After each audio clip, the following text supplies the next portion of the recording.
ने पूछा है और वैसी बात करीब करीब पूरे मुल्क में जगह जगह पूछी जाती है। आप सबके मन में भी वो प्रश्न उठता होगा। उन्होंने पूछा है, आजकल की दुनिया खराब हो गई। अभी ये जो गीत गाया उसमें भी ये बात है कि आजकल की दुनिया खराब हो गई। इस खराब दुनिया को ठीक रास्ते पर कैसे लाया जाए, इस प्रश्न में दो बातें समझ लेनी जरूरी हैं।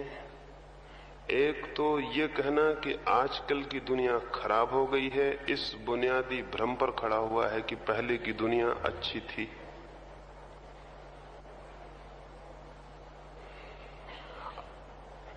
ये बात इतनी बुनियादी रूप से गलत है जिसका कोई हिसाब नहीं। पहली की दुनिया भी आज से अच्छी नहीं थी। आज का आदमी खराब हो गया है, इससे ऐसा ख्याल पैदा होता है कि पहले का आदमी बहुत अच्छा था। शायद आपको पता नहीं कि इस तरह के ख्याल के पैदा हो जाने का कारण क्या है।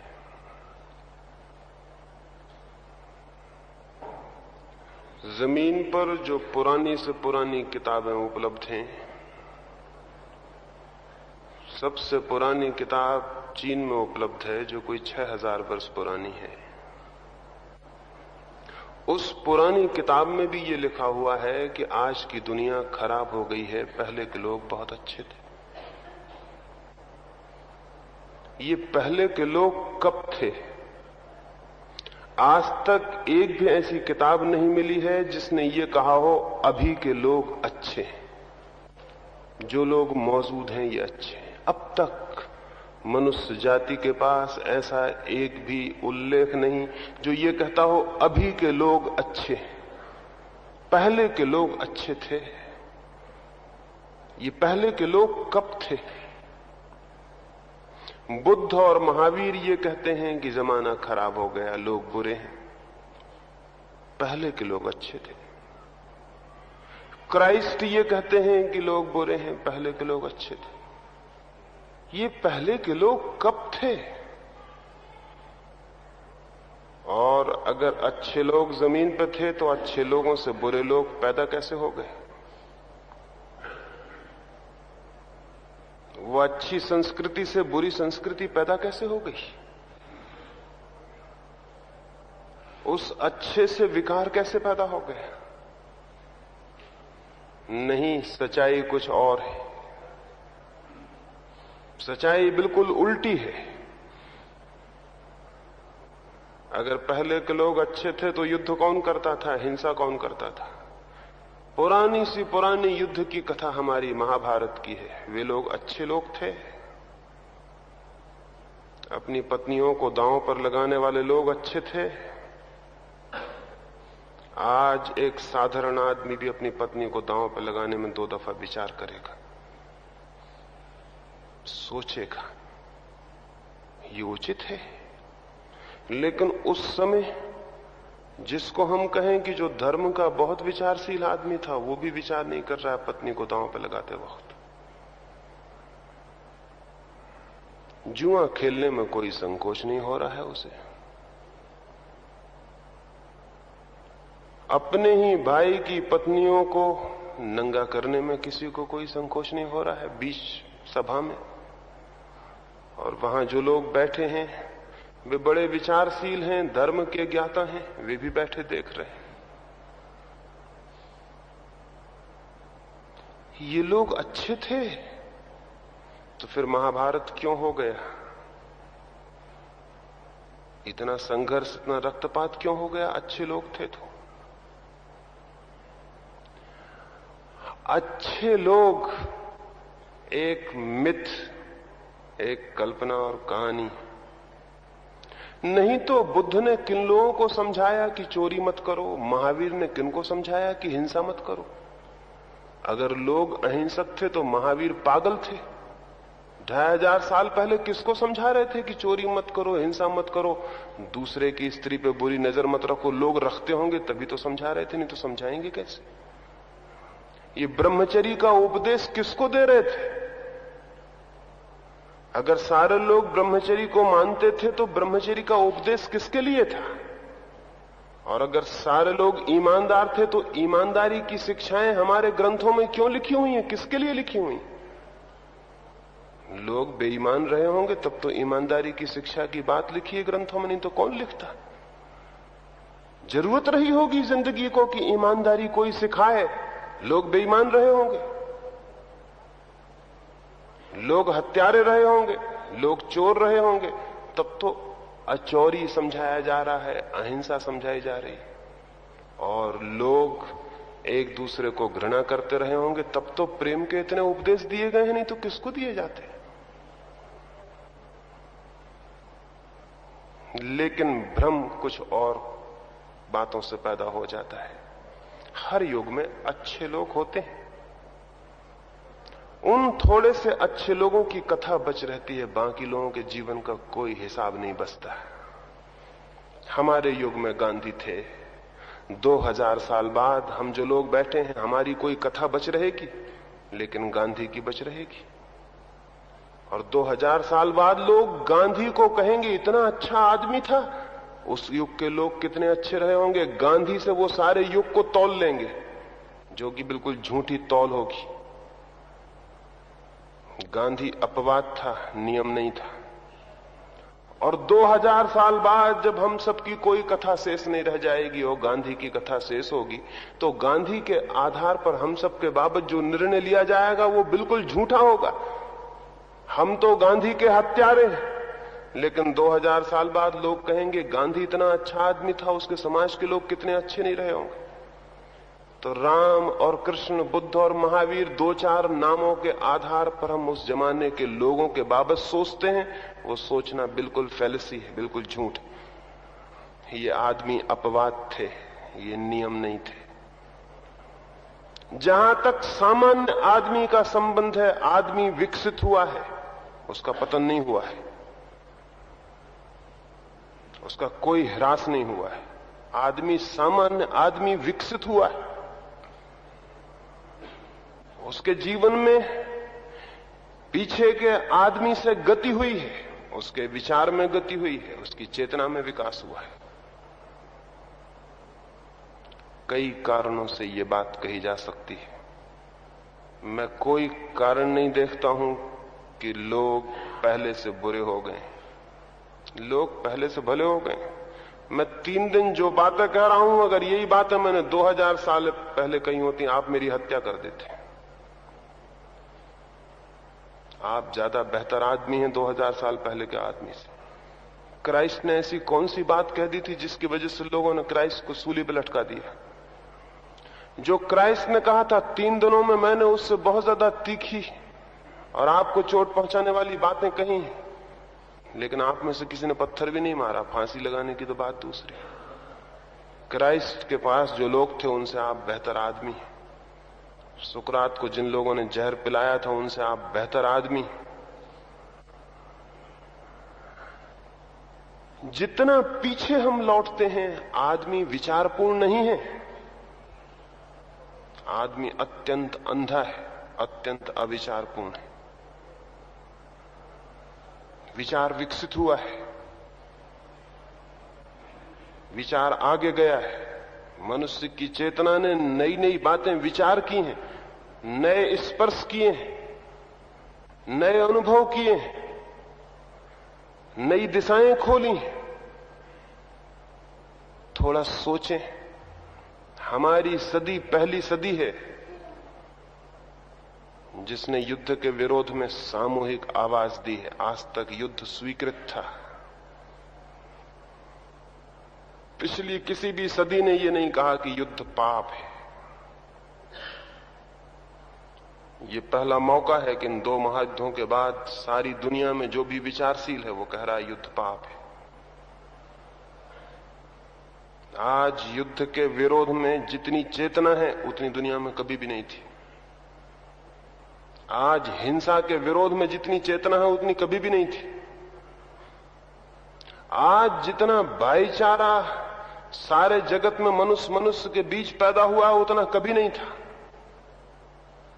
आज जितना उदार है मनुष्य उतना कभी भी नहीं था। आज जितने उसके हृदय के द्वार दूसरों के लिए भी खुले हैं उतने कभी भी नहीं खुले थे। जितना हम पीछे लौटते हैं उतना नैरो माइंडेड, उतना संकीर्ण आदमी उपलब्ध होता है। लेकिन आप कहेंगे कि नहीं, पहले का आदमी कम चीजों से तृप्त हो जाता था, उसे बहुत चीजों की जरूरत नहीं होती थी, वो अपरिग्रही था। आज बहुत चीजों की जरूरत है। ये बात भी एकदम गलत है। चीजें नहीं थी ये बात दूसरी है, लेकिन चीजों से तृप्ति कम चीजों में थी ये बात झूठ है। चीजें नहीं थी ये मैं मानता हूं। बुद्ध के समय में किसी आदमी को कार रखने का परिग्रह और वासना पैदा नहीं होती थी। इसका कारण ये मत समझ लेना कि कार के प्रति उसका त्याग था, कार नहीं थी। जो चीजें मौजूद थी उनके लिए वो दौड़ में खड़ा हुआ था हमेशा। उन चीजों के लिए कोई इंकार नहीं था उसके मन में। जो चीज नहीं थी उसकी तो कामना वो नहीं कर सकता था। आज के आदमी का भोग बढ़ गया है ये बिल्कुल ठीक नहीं है। हां, उसके पास भोग के साधन बढ़ गए हैं ये जरूर ठीक है। पिछले आदमी के पास भोग के साधन कम थे।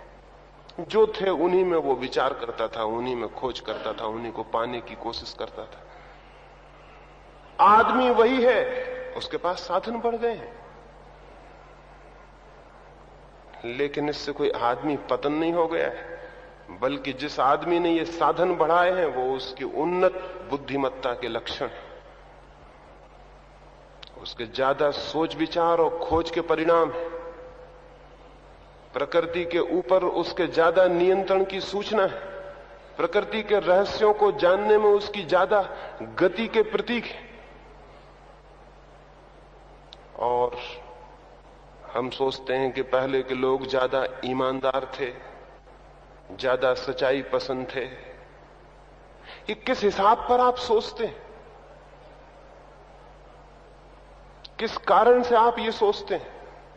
अगर पुरानी कथाएं उठा के पढ़ें तो जितनी बेईमानी हो सकती है उनमें मौजूद है, जितने धोखे धड़ियां हो सकते हैं वो मौजूद हैं, जितना पाखंड हो सकता है वो मौजूद है, जितना असत्य हो सकता है वो मौजूद है, जितनी चालाकियां हो सकती हैं वो सब मौजूद है। कोई फर्क नहीं पड़ा हुआ है। हां, एक बात में फर्क पड़ गया है। पहले कुछ लोग चालाकियां करते थे, बाकी लोग चूंकि उनकी बुद्धिमत्ता बहुत कम विकसित थी चालाकियों के शिकार होते थे। अब चूंकि बड़े पैमाने पर अधिक लोगों की बुद्धिमत्ता विकसित हुई है इसलिए थोड़े लोगों को चालाकी करने का मौका नहीं है। ये थोड़ा विचारणीय है। बुद्धिमत्ता का कम होना ईमानदारी नहीं है। दुनिया में बुद्धिमत्ता विकसित हुई है, इसलिए चालाकी में भी अगर आप आगे हैं तो दूसरे लोग भी आगे हैं, वो आपसे पीछे खड़े होने को राजी नहीं है। तो शायद आप सोचते हो कि सभी लोग वही करने लगे हैं जो लोग थोड़े से बुद्धिमान लोग पीछे करते रहे, वो आज हर आदमी करने में समर्थ हुआ है, क्योंकि बुद्धिमत्ता बहुत बड़े पैमाने पर विकसित हुई है, विवेक और विचार विकसित हुआ। जैसे उदाहरण के लिए आपसे कहूं, पुरुषों ने नियम बना रखा था कि विधवाएं विवाह नहीं करेंगी, लेकिन पुरुषों ने अपने लिए नियम नहीं बनाया हुआ था कि विधुर विवाह नहीं करेंगे। पुरुष चालाक रहा होगा, बेईमान रहा होगा, होशियार रहा होगा। आज स्त्रियां भी शिक्षित हुई हैं, उनको ये चालाकी साफ समझ में आ गई है कि पुरुष अपने तो विवाह कर सके विधुर होने के बाद और स्त्री न कर सके, ये कैसा हिसाब है। तो स्त्री अगर आज विधवा होकर विवाह करना चाहती तो हम कहते हैं देखो कितना पतन हो गया, विधवा विवाह कर रही। ये सिर्फ स्त्रियों की बुद्धिमत्ता विकसित हुई है और आपकी चालाकी अकेली नहीं चल सकती। तो आज आपको लगता है ये स्त्री कैसी देखो पतित हो गई। कभी स्त्रियों ने सोचा था कि विधवा और विवाह करेगी, और आप कैसे विवाह करते रहे थे। स्त्री भी पुरुष के समकक्ष खड़ी हो गई है विचार करने में, तो आज कठिनाई हो रही पुरुष को। 3000 वर्ष तक हिंदुस्तान में करोड़ों हरिजनों को हमने सताया, शूद्रों को सताया। जो बुद्धिमान थे उन्होंने उनको जमीन पर लिटा रखा, उनकी छाती पर बैठे रहे। उनके साथ जो भी अनाचार किया जा सकता था किया गया, उन्हें जिस भांति हीन किया जा सकता था किया गया, उनके भीतर की मनुष्यता की जिस भांति हत्या की जा सकती थी वो की गई। न उन्हें ज्ञान न उन्हें विचार के विकास का कोई मौका दिया गया। आज वो भी बुद्धिमान हो गए हैं, वो इनकार कर रहे हैं कि अब ये आगे नहीं चलेगा। तो हम कहते हैं जमाना कैसा बिगड़ गया, वर्ण धर्म सब छूटा जा रहा है। ये सूत्र देखो, ये हमारे साथ खड़े होने की हिम्मत कर रहा है, धक्का दे के हमारे साथ खड़ा होना चाहता है। आपने 3000 वर्ष तक क्या किया था उसके साथ? वो ईमानदारी थी, वो नैतिकता थी, वो धर्म था। तो आज उसके मन में विद्रोह खड़ा हो गया, आज उसकी बुद्धिमत्ता वो भी जाग गया, उसके बच्चे भी सोचने लगे। तो आपको लग रहा है कि सारा वर्ण धर्म नष्ट हो गया है, भगवान ये कलयुग आ गया।